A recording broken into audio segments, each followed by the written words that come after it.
rock cryers, and pumpkin trolls.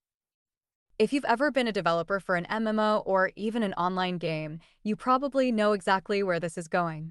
You work for months, sometimes years, adding what feels like blood, sweat, and hard code into a game world.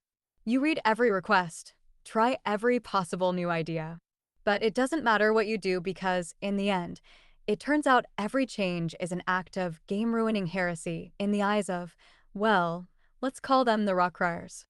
It's been over a year since we closed our MMO private server after 2 years of running.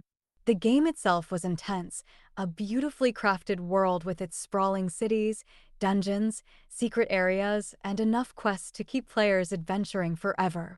We had community-led events, endless customization, even a Halloween event with custom quests and a full-fledged haunted dungeon.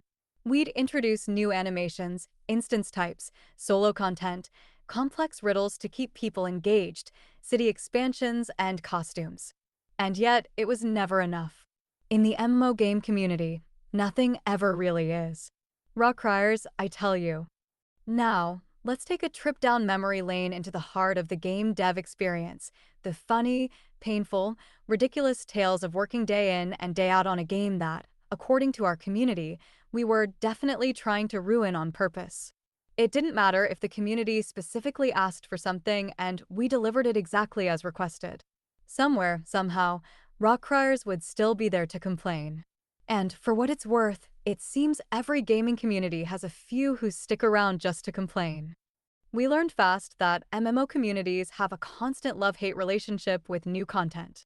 They love the idea of new costumes until you actually give them more costumes. For this we went all out.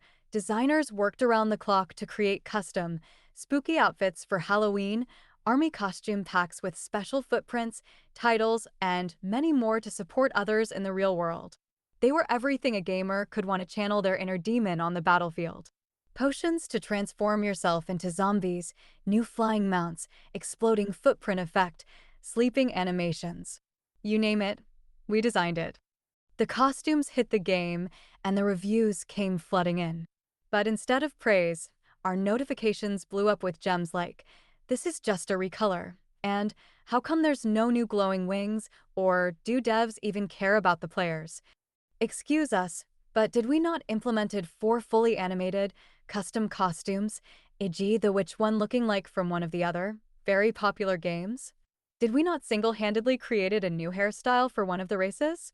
Did we not read your requests and have full debates over whether the broomback cosmetic should have broom animations? We'd even had a near fistfight over adding the recreated new charm system, only for it to be dismissed as meh once it finally hit the servers. To the rock cryers, we'd basically committed Halloween treason. One big community request we had was for solo content, especially for players who wanted to venture into challenging territory without relying on a party. We want riddles, puzzles, solo dungeons, they asked. And we heard them loud and clear. Enter our team's version of the riddle, a series of increasingly complex puzzles over the complete open world area that rewarded players with exclusive loot and achievements. It took us weeks to craft puzzles that would be challenging yet accessible, testing both patience and wit for the first part of the major riddle. So how did the rock cryers react? These puzzles are way too hard, I had to think. Heaven forbid. Soon after, the feedback got harsher. The devs have no idea what makes a game fun. The number of SMH reactions we saw could have filled a small book. It's funny how quickly they forgot that they wanted this content. We tried to make it challenging and reward-worthy, but in hindsight, that might have been our first mistake. These rock cryers didn't want a riddle dungeon. They wanted something between pressing a button and winning loot. So much for the challenge they'd been asking for. Expanding the main city was another major project. We thought it'd be perfect, an exciting new area for players to explore and roleplay. This expansion was packed with everything: NPCs with dialogue, new shops, hidden alleyways, and custom-built open-world missions where every player could join in and defeat a kind of a world boss together. It was a labor of love that took months to perfect, to include new walking NPCs so the area feels alive, dialogues between NPCs, and to design and script the new world boss. But did the Rockcriers appreciate it? Nope. This city is way too big. Can't find anything, they said. Others felt it was too small for a true MMO experience. In a single day, we went from hearing, "This feels like a ghost town," to "This place is just way too confusing with these NPCs around." The new city became a talking point for every single type of complaint, even things that didn't make sense. I'm not saying that the Rockcriers' opinions don't matter. Well, okay, maybe I am just a bit. It's hard not to when the effort you put into creating a rich, immersive city expansion gets reduced to, y'all just randomly added a bigger area with no plan. Irony alert, the entire city had been meticulously mapped out with feedback from players in mind, including an own separate puzzle to unlock a new pet, costume effects, and more. They asked, we listened, we delivered, and once again, rock criers were quick to throw shade. Event requests were always a mixed bag. Give us events, they'd say. We want quests and custom dungeons. So we did just that. We even designed custom dungeons for Halloween, where players could encounter, let's just call him the Pumpkin Troll, a terrifying boss with a nasty surprise if you did defeat it fast enough over 10 stages. And the players loved the Pumpkin Troll for about 3 days. Soon after, the rock criers took over, flooding the Discord channels. This dungeon is so unfair. The Pumpkin Troll stun is way too long. Why can't I just one-shot him? And the best one, are the devs even trying anymore? We laughed and cried over these reactions. The Pumpkin Troll wasn't the first enemy to have a stun.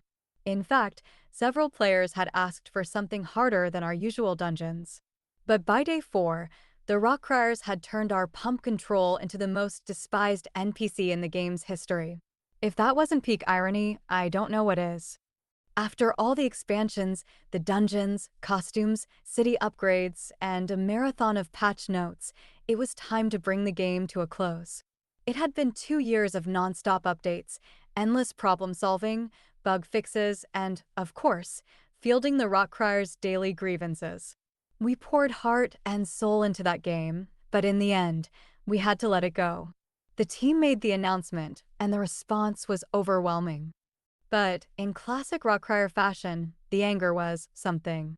Some rock criers were even claiming, we knew you guys didn't care, and you didn't listen to us anyway.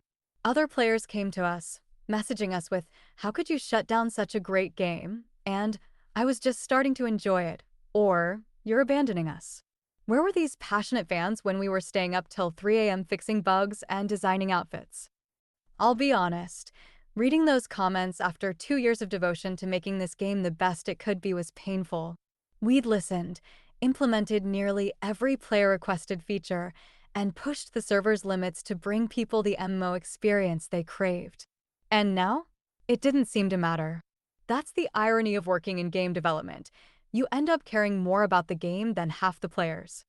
In hindsight, we can laugh about it. The rock criers were tough critics, sure, but in a strange way, they kept things interesting. It didn't matter how many events, quests, or costume options we added, there was always something to complain about. We devs have learned not to take it too personally. The rock criers are everywhere. Every game dev knows them, and I'm willing to bet there are rock criers hiding in every online community out there, waiting for their next constructive critique. So here's to them, the rock criers, the perpetual complainers, the unpleasable few. They may never realize it, but they helped us sharpen our skills as devs. They taught us to toughen up, to balance ambition with realism, and to find humor in the absurdity. For every "this game is ruined" post, there were probably a dozen players who were having the time of their lives, quietly enjoying all those costumes, events, and city expansions. And at the end of the day, that's what keeps devs going back to the code, even if it means running into rock criers again, one meh review at a time.